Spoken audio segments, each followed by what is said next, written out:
Hello friends, welcome to খেল দুনিয়া। Transfer market শুরু হতে এখনো অনেকটাই দেরি, তবে আগামী মরশুমের জন্য দল গঠনের কাজ শুরু করে দিয়েছে কিন্তু সবকটা দলই। তো মোহনবাগানও সেখানে ব্যতিক্রম নয়। মোহনবাগানও কিন্তু আগামী মরশুমের দল সাজানোর জন্য এগোচ্ছে এবং তার জন্য কিন্তু মোহনবাগান বেশ কিছু প্লেয়ারকে টার্গেট করেছে বা তাদের সাথে কথাবার্তা চালাচ্ছে, যদিও এখনো কোনো কিছু কনফার্ম হয়নি বা সই সাবত্য দূরের কথা। তো এই মুহূর্তে যেটা জানা যাচ্ছে সেটা হচ্ছে মোহনবাগান কিন্তু ছাংতের প্রতি ইন্টারেস্টেড। তো ছাংতে যদি মোহনবাগানে আসে তাহলে কার জায়গায় আসবে সেটা একটা প্রশ্ন।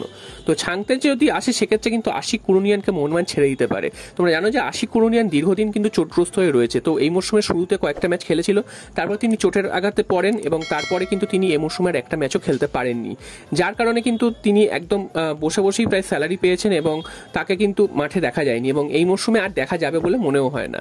তো আশিক কুরুনিয়ানের ফিরতে ফিরতে কিন্তু নেক্সট মরশুম হয়ে যাবে। তো আশিক কুরুনিয়ান যদি নেক্সট মরশুমে ফিরেও আসে, তিনি কতটা খেলার পজিশনে থাকবেন বা যেই তার ফর্মটা ছিল সেই ফর্মটা তিনি কতটা ফিরে পাবেন সেটাও কিন্তু একটা বড় ব্যাপার, কারণ এতদিন চোটগ্রস্ত অবস্থায় ছিলেন, এতদিন খেলার বাইরে ছিলেন, তারপর ফিরে এসে তিনি কতটা খেলতে পারবেন সেটাও কিন্তু দেখার বিষয়। এবং আশিক কুরুনিয়ান কিন্তু অনেকটাই চোট পান, থেকে চোট পান, তো সেটাও কিন্তু মোহনবাগানকে পরে ভোগাতে পারে, যেটা কিন্তু সাহাল আব্দুল সামাদের ক্ষেত্রে আমরা দেখতে পাচ্ছি। তাই জন্য মোহনবাগান কিন্তু একটা ব্যাকআপ প্ল্যান হিসেবে ছাংতের কথাও ভেবে রাখছে। যদি আশিক কুরুনিয়ান ভালো খেলতে পারে সেক্ষেত্রে আশিক কুরুনিয়ানকে রেখে দেবে, আর যদি না খেলতে পারে সেক্ষেত্রে ছাংতেকেও মোহনবাগান বাজিয়ে দেখতে পারে এবং ছাংতেকেও অফার করতে পারে। তো ছাংতে যদি মোহনবাগানে আসে, তো মোহনবাগানের সমস্তই ভারতীয় দলের প্লেয়াররা রয়েছে, তো ছাংতে যদি আসে তাহলে কিন্তু আরও একজন সংযোজন হবে। তবে ছাংতের এই মুহূর্তে যে খুব একটা দরকার আছে মোহনবাগান দলে তা কিন্তু নয়। তবে মোহনবাগান যেহেতু সেরা দল গড়তে পছন্দ করে এবং ভারতের সমস্ত ভালো ভালো প্লেয়ারদের মোহনবাগান তুলে নিচ্ছে, সে কারণে ছাংতেকে যদি তুলে নেয় সেক্ষেত্রে অবাক হওয়ার কিছু থাকবে না, যদিও এটা প্রাথমিক পর্যায়ে রয়েছে, এখনো কিন্তু কোনো কিছু কনফার্ম হয়নি। তো ছাংতের দিকে মোহনবাগান নজর দিয়েছে এবং যদি বিশেষভাবে আশিক কুরুনিয়ান খেলতে না পারেন সেক্ষেত্রে কিন্তু আশিক কুরুনিয়ানকে ছেড়ে দেওয়া হতে পারে।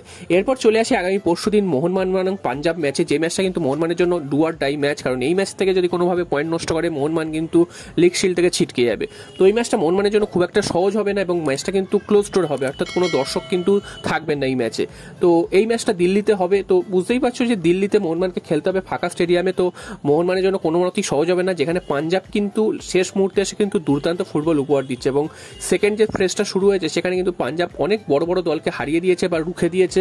তো উড়িষ্যার এগেনস্ট আগের দিন হেরে গেছে যদিও পাঞ্জাব, সেটা কিন্তু মোহনবাগানের একটা অ্যাডভান্টেজ, কারণ তাদের যে আত্মবিশ্বাস সেটাই ধাক্কা খেয়েছে। তো মোহনবাগানও কিন্তু লাস্ট ম্যাচ হেরে গেছে চেন্নাইনের মতন তলার সারির দলের কাছে, তো সেটাও কিন্তু মোহনবাগানের জন্য একটা ধাক্কা। তো এই ম্যাচটা থেকে মোহনবাগানকে যে কোনো মূল্যেই 3 পয়েন্ট নিয়ে আসতে হবে এবং মোহনবাগান কিন্তু মোটামুটি পুরো দলই পাবে। সাহাল আব্দুল সামাদ তিনি খেলবেন কি খেলবেন না সেটা ম্যাচের দিনই ঠিক হবে। হাওয়াস কিন্তু এখন সেটা স্পষ্ট করে বলেননি যে সাহাল আব্দুল সামাদকে আমরা দেখতে পাবো কি পাবো না। তো সাহাল আব্দুল সামাদ যদি খেলে সেক্ষেত্রে তো মোহনবাগান ভালো পুরো টিমটাই পাবে, যদি নাও খেলেন সেক্ষেত্রে অসুবিধা নেই, কারণ তার পরিবর্তে কিন্তু অনেক প্লেয়ার রয়েছে। অভিষেক সূর্যবংশী আগের দিন খুব ভালো ফুটবল খেলেছিলেন, তো মাঝমাঠে কিন্তু অসুবিধা হওয়ার কথা না। এবং দেখতে হবে যে ফরওয়ার্ডে যে জেসন কামিংস এবং আর্মান্দো সাদিকো আগের দিন গোল করতে পারছিলেন না, তারপরেও কিন্তু তাকে রেখে দেওয়া হয়েছিল এবং কামিংসকে কিন্তু নামতে দেওয়া হয়নি। তো সেটাও কিন্তু একটা দেখার বিষয় যে ঠিক সময় ঠিকঠাক প্লেয়ার যদি চেঞ্জ না হয় সেক্ষেত্রে কিন্তু চেন্নাইনের মতন অবস্থা হতে পারে। তো পাঞ্জাবকে কোনোভাবেই হালকাভাবে নেওয়া যাবে না, আর একটা গোল করে যে ক্লোজ ডাউন করে দেওয়া বা ডিফেন্স করতে শুরু করা সেই জিনিসটা যদি করতে যায় মোহনবাগান কিন্তু চাপে পড়ে যাবে, মোহনবাগান কিন্তু সেখান থেকে খেলা থেকে হারিয়ে যেতে পারে। তো এটাও কিন্তু মাথায় রাখতে হবে, এক গোল হয়ে গেলেও কিন্তু ইন্স্যুরেন্স গোল অর্থাৎ 2 নম্বর গোলের জন্য মোহনবাগানকে ছাপাতে হবে। তো দেখা যাক পাঞ্জাব এফসির বিরুদ্ধে ফাঁকা মাঠে মোহনবাগান জিতে আবার লিগ শিল্ডে দৌড়ে ঢুকে পড়তে